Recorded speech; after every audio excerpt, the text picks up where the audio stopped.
Okay, 1922 he was born. November 11th to his parents. His parents were named Kurt Sr. and Edith. So Kurt Vonnegut was Kurt Vonnegut Jr. up until his dad died, and then he dropped the junior. Grew up kind of a broken home because his dad lost his job as an architect at the Great Depression, and so he got depressed, his dad did, and then his mom developed a substance abuse problem. That was a big issue. His mom would she had her own mental health problem. Vonnegut talked a lot about this in Fate's Worse Than Death, which is one of the books I read. His mom would be horribly, horribly mean to his dad at night, but then she would keep up that appearance in the morning and during the day, which was particularly strange, I noticed. But anyway, so he grew up in this broken home. A lot of people sort of relate this to his pessimism later in life because those of you that read Slaughterhouse-Five can sort of tell, or that have read any Vonnegut can sort of tell from that writing that it's definitely pessimistic all the way. A lot of people relate that back to his home life way back when. Then he grew up, he went through high school, he wrote in high school, then he wrote at Cornell, he was an editor at Cornell. He enlisted in the Army. He enlisted in the Army, and this was just 2 years into his education at Cornell, and they sent him down to Carnegie, what's now Carnegie Mellon. It wasn't Carnegie Mellon at that time, but they sent him down there to learn engineering. A year later, they deployed him to the Battle of the Bulge. He was captured pretty much as soon as he got there by a couple of German assholes.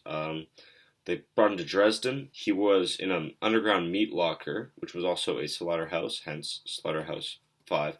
He was first making vitamin supplements with other prisoners of war, but once the firebombing happened that he talks so much about, his job was gathering and burning all the dead remains of the people who were killed. That's what the Nazis had him do, which was terribly kind of them, I think. So we can see a lot of the sort of messed up views he has on Dresden and on war from that point forward.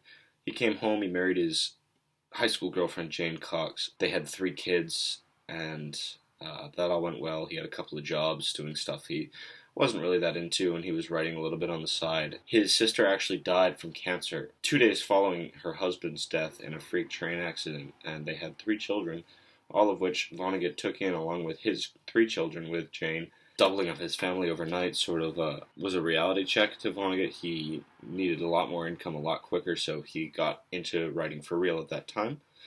And that's when he released his first novel, Player Piano, around then. He would later write Slaughterhouse-Five, which was when he really took off past the cult following he had in the younger college, I guess you could say hipster at that time, community. So he sort of took off from there, from Slaughterhouse-Five, and got onto the higher level writing stage. The marriage between him and Jane didn't really work out. He later married this woman named Jill Crimmins. She was a photographer, and he stayed really good friends with Jane, but it was, he's quoted as saying it was never really meant to happen. However, he went on with Jill. They were happily married up until Jill died later on. But following the divorce of him and Jane, all his novels had those distorted family values that he had impressed in his head from childhood and from his sister dying and from his own struggles with divorce and all that. So he writes a lot about all of this in Fate's Worse Than Death, which is kind of like his autobiography, but really not at the same time. He died when he was 83, I believe. Back in 2006, he fell on his steps and sustained some head injuries, so he passed on then. It's more like its supreme quotability that makes him so immortal, I suppose. In the books that I read, the one I can quote the most is certainly Breakfast of Champions. We get quotes like, was how babies are made. We also get, it intrigued Shroud to know that he had only to flick the switch and the people would start and sucking again. Dwayne Hoover, incidentally, had an unusually large penis and didn't even know it.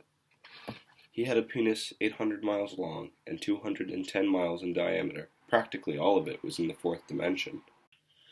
Furthermore, more profound things like, I pity you, you've crawled up your own asshole and died. And even the downright bizarre, like, what kind of a man would turn his daughter into an outboard motor? In all seriousness, though, it was Vonnegut's ability to have these completely outlandish, profane, coarse quotes and sort of ridiculous values in his writing and still remain quotable with some of the most universally applicable on a human level quotes out of books that I have ever found. We got the So It Goes from Slaughterhouse-Five, along with Everything Was Beautiful and Nothing Hurt from Slaughterhouse-Five. We have How Wonderful It Must Be to Feel Nothing and Still Get Full Credit for Being Alive.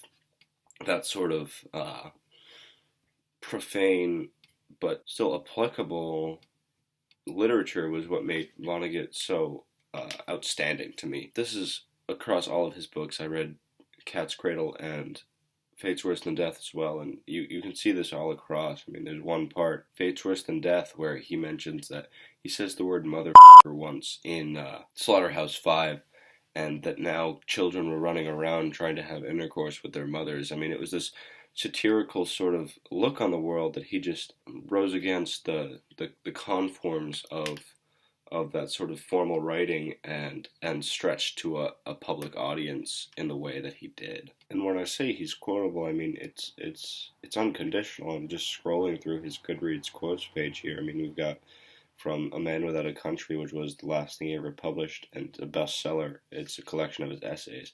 He says, if you want to really hurt your parents and you don't have the nerve to be gay, the least you can do is go into the arts. And here is a lesson in creative writing. First rule, do not use semicolons. They are transvestite hermaphrodites representing absolutely nothing. All they do is show you've been to college.